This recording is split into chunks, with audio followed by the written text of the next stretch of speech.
అందరికీ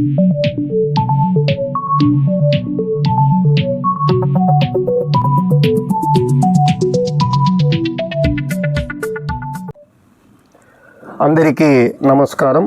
welcome to our channel. ఒక journalist అయినా, ఒక అధికారి అయినా బనగానపల్లి లాంటి ప్రాంతంలో పనిచేయడం అంటే కత్తిమీది సాము లాంటిదే. ఇది ఎందుకు ఇవాళ చెప్పుకోవాల్సి వస్తుందంటే స్ట్రైట్ టు ది పాయింట్, సింపుల్గానే ముగిస్తాను. నేను 1989-90 ప్రాంతం అనుకుంటాను, ఈనాడు దినపత్రికలో న్యూస్ టుడే కంట్రిబ్యూటర్గా జీవితాన్ని ప్రారంభించడం, ఆ విధంగా ముందుకు వెళ్ళడం, కేవలం ప్యాషన్గా కాకుండా జీవనోపాధిగా కూడా నేను జర్నలిస్టుగా వృత్తిని చేపట్టడం జరిగింది. కోర్స్ ఆ రోజుల్లో అయినా ఈ రోజుల్లో అయినా బనగానపల్లి లాంటి ప్రాంతాల్లో ఎందుకు వీళ్ళు చెప్పుకొస్తున్నానంటే, ఇప్పుడు పరిస్థితులు వేరు. మేము 1990 ప్రాంతంలో పనిచేసేటప్పుడు పరిస్థితులు వేరు. చాలా కత్తి మీద సాములాగా చాలా బ్యాలెన్స్డ్గా పనిచేయాల్సి ఉంటుంది ఒక జర్నలిస్టుగా. ఒకరి వార్తలు ఎక్కువ కవర్ చేసినా ఇంకొకరి నుంచి ప్రశ్నార్థకం కాకుండా, వాళ్ళ వార్తలు ఎక్కువ కవర్ చేస్తే ఇటువైపు నుంచి ప్రశ్నార్థకం కాకుండా. ఇంకొకటి ఇక్కడ చెప్పుకోవాల్సిన అంశం ఏమంటే, ఇవాళ పీడిఎఫ్లు, అలాగే యూట్యూబ్ ఛానల్స్, చిన్న చిన్న పత్రికలు చాలా వస్తున్నాయి. వాటిల్లో పనిచేసేటప్పుడు కేవలం రోజువారీగా వచ్చే ప్రకటనలు, రోజువారీగా జరిగే కార్యక్రమాలను కవర్ చేయడం వరకు ఓకే. అలా కాకుండా మనము పూర్తి స్థాయిలో జర్నలిజాన్ని ప్రొఫెషనల్గా తీసుకుని కేవలం అంతవరకే పరిమితం కాకుండా, ఒక ప్యాషన్గా కాకుండా నిబద్ధతతో పనిచేసినప్పుడే ఈ సమస్య ఇక్కడ చాలా ఇందాక చెప్పానే కత్తి మీద సాము లాంటిది అని పోటీ చేసేవారు. ఇక ఎలక్షన్లు వచ్చాయంటే నిత్యం దినగండం నూరేళ్ళ లెక్క. ఎందుకంటే మనం ఏ అంశాన్ని బ్యాలెన్స్డ్గా చేయాలి అని ముందుకు వెళ్తూ ప్రతి సమాచారం ప్రజలకు అందించాలి. ఈ కోణంలో ఏమాత్రం మనం సక్సెస్ కాలేకపోతే యాజమాన్యం నుంచి ఫలానా అంశం నువ్వు మిస్ అయ్యానవని మరుసటి నాటి మాకు నోటీస్ వస్తుంది. ఆ కోణంలో మనం ముందుకు వెళ్ళాలి. ముఖ్యంగా ఎలక్షన్లు వచ్చినప్పుడైతే కత్తిమీది సాము అనేది ప్రాక్టికల్గా మేము ఫేస్ చేసిన రోజులవి. ఓ రోజు నాకు ఒక సమాచారం వచ్చింది, అటు బిజ్జం సత్యంరెడ్డిని, ఇటు కాటసాని రాంభూపాల్ రెడ్డిని ఇద్దరిని ఇంటర్వ్యూ చేయమని. నా వయసు అప్పుడు చెప్పాను కదా 23 సంవత్సరాలు. సహజంగా నేను మితభాషిని, దానికి తోడు సామాజికంగా కావచ్చు, అదే నేను ఆర్యవైశ్య కుటుంబానికి చెందినవాడిని. ఆ ఇంటర్వ్యూ అనేసరికి ఒక్కడనే వెళ్ళి అటు బిజ్జం సత్యంరెడ్డిని, ఇటు కాటసాని రాంభూపాల్ రెడ్డిని ఇంటర్వ్యూ చేయటము, దాన్ని మా ఈనాడు దినపత్రిక డిస్ట్రిక్ట్ ఎడిషన్లో సెంటర్ స్ప్రెడ్లో రావడం కూడా అప్పట్లో మంచి ప్రాధాన్యత వచ్చింది. నాకు కూడా మంచి గుర్తింపు వచ్చింది. ఈ ఎన్నికల వార్తలనే కాదు, చాలా అంశాల విషయంలో చాలా బ్యాలెన్స్డ్గా మనం పోవాలి. ఒకసారి బనగానపల్లి పట్టణంలో అప్పట్లో కాటసాని రాంభూపాల్ రెడ్డి గారు ఎంపీడీఓ కార్యాలయ ఆవరణలో అనుకుంటాను ఒక పెద్ద బహిరంగ సభ ఏర్పాటు చేశారు.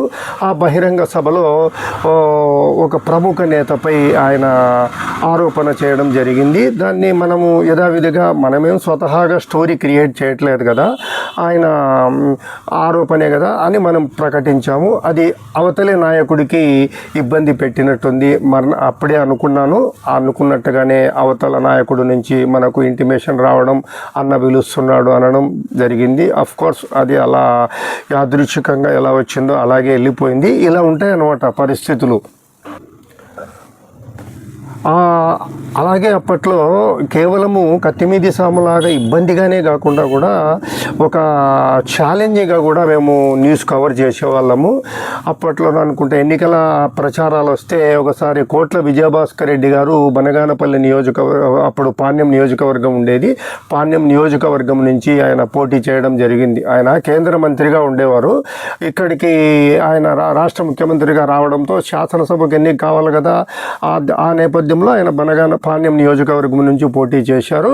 ఆ టైంలోనే ఆయన పాణ్యం నుంచి ఆయన కాంగ్రెస్ అభ్యర్థిగా, అలాగే టీడీపీ నుంచి రేణుకా చౌదరి అనుకుంటున్నా ఆమె, అలాగే ఇంకా సిపిఐ పార్టీ నుంచో సంధ్య గారు పోటీ చేశారు. అలాగా సిపిఎం కాదు, ఇంకొక వేరే అభ్యర్థిగా సంధ్య గారు పోటీ చేశారు. ఉదయం లేస్తే ఈవినింగ్ వరకు ఎన్నికల వాతావరణంతోనే సరిపోయేది. మళ్ళీ వాటిని పోటీ పత్రికల కంటే ముందే మనం కవర్ చేయాలన్న నేపథ్యంలో వాటిని వెంటనే మనం న్యూస్గా తయారు చేసి పంపటం. ఆ రోజులే వేరబ్బా, కత్తి మీద సాములాగా ఉన్నా కూడా ఆ సాటిస్ఫాక్షన్ కూడా వేరే ఉండేది. ఒకసారి అయితే ఎప్పటికప్పుడు కూడా నాకు సహజ సిద్ధంగా ఉన్న లౌక్యం వలన అన్ని అంశాలు దాదాపుగా కవర్ చేస్తూ అటు అఫ్కోర్స్ అప్పుడు బిజ్జం సత్యంరెడ్డి, కాటసాని రాంభూపాల్ రెడ్డి, అలాగే ఇప్పుడు ప్రస్తుతం బనగానపల్లి నియోజకవర్గంలో చూసుకుంటే మనకు బీసీ జనార్దన రెడ్డి గారు, ఇటు కాటసాని రామిరెడ్డి గారు చూసుకున్నా కూడా ఇంకా వీళ్ళు ఎవరు ఎన్నికల్లో ఒకసారి కాటసాని రామిరెడ్డి గెలుపొందినా, ఓసారి బీసీ జనార్దన్ రెడ్డి గెలుపొందినా కూడా వాళ్ళ వర్గాలంటూ ఉంటాయి. పార్టీలతో సంబంధం లేదు. మనం ఏమాత్రం కూడా, ఎందుకంటే సహజంగా ఇక్కడ చాలామంది ద్వితీయ శ్రేణి నాయకులు కానీ వాళ్ళ ఫాలోయర్స్ కానీ ఒక్కో విషయం మర్చిపోతుంటారు. వాళ్ళు అధికారంలో ఉన్న నేతకు సంబంధించి సమాచారాలు ఎక్కువగా ఉంటాయి, అవి ఎక్కువగా కవర్ అయినట్టే కనపడతాయి. ఏ నాయకుడు అధికారంలో ఉన్నా, కాటసాని రామిరెడ్డి గారు ఉన్నా, బీసీ జనార్దన్ రెడ్డి గారు ఉన్నా, దాన్ని వాళ్ళకు ఒకసారి గుర్తు లేక వాళ్ళవి ఎక్కువ కవర్ చేస్తున్నావు, వీళ్ళవి ఎక్కువ కవర్ చేస్తున్నావు అనుకుంటారు. అఫ్కోర్స్ అది లేకుండా చాలా బ్యాలెన్స్డ్గానే పోతున్నాను.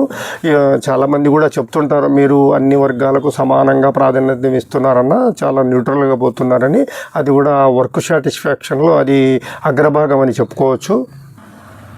నా పని విధానం వల్ల కావచ్చు, నా వ్యక్తిగత శైలి కావచ్చు, నేను ఇతరులతో నడుచుకునే విధానం వల్ల కావచ్చు, ఆ రోజుల్లో ఉండే అధికారుల్లో నాకు తెలిసి ఒక సోమసుందర శర్మ అనుకుంటా ఎంఆర్ఓ గారు ఉండేవారు. అట్లాగే అప్పట్లో సిఐ సయ్యద్ వలి గారు కానీ ఇంకా అలాంటి ఉన్నతాధికారులు కూడా నన్ను బాగా చాలా లైక్ చేసేవారు.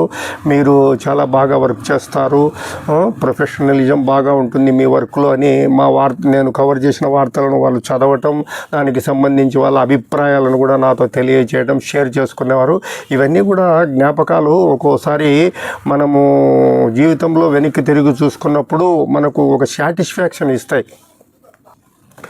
ఏదేమైనా చెప్పొచ్చేది ఏమంటే, ఆ రోజుల్లో కాటసాని రాంభూపాల్ రెడ్డి గారు, బిజ్జం సత్యంరెడ్డి గారు, అలాగే ఈ రోజుల్లో మనం చూసుకుంటే కాటసాని రామిరెడ్డి గారు, బీసీ జనార్దన్ రెడ్డి గారు, ఎవరున్నా కూడా. అయితే అప్పటి పరిస్థితులకు ఇప్పటి పరిస్థితులకు చాలా తేడా ఉంది. అప్పుడు చాలా సెన్సిటివ్గా ఉండేది పరిస్థితి. ఎన్నికల వాతావరణం కవర్ చేయాలన్నా కూడా చాలా సెన్సిటివ్గా ఉండేది, చాలా పరిస్థితులు తేడా ఉండేది. అయినా కూడా ఒక జర్నలిస్టు కేవలం సమాచారాలు, కార్యక్రమాలకు కాకుండా విభిన్నమైన అంశాలను కవర్ చేస్తూ ముందుకు వెళ్ళడంలో ఖచ్చితంగా ఆ రోజైనా ఈ రోజైనా బనగానపల్లి లాంటి ప్రాంతంలో పనిచేయడం అంటే జర్నలిస్టుకు కత్తిమీది సాము లాంటిదే. ఖచ్చితంగా ఈ నేపథ్యంలో మనం పూర్తి స్థాయిలో వర్క్ సాటిస్ఫాక్షన్తో పనిచేయాలంటే నైపుణ్యంతో ముందుకు వెళ్ళాలి, ప్రజా అభిమానాన్ని చూరగొనాలి. ఆ దిశగానే నేను వెళ్తున్నాను అనుకుంటున్నాను. ఈ వీడియోపై మీ అభిప్రాయాలను కింద కామెంట్ బాక్స్లో పోస్ట్ చేయండి.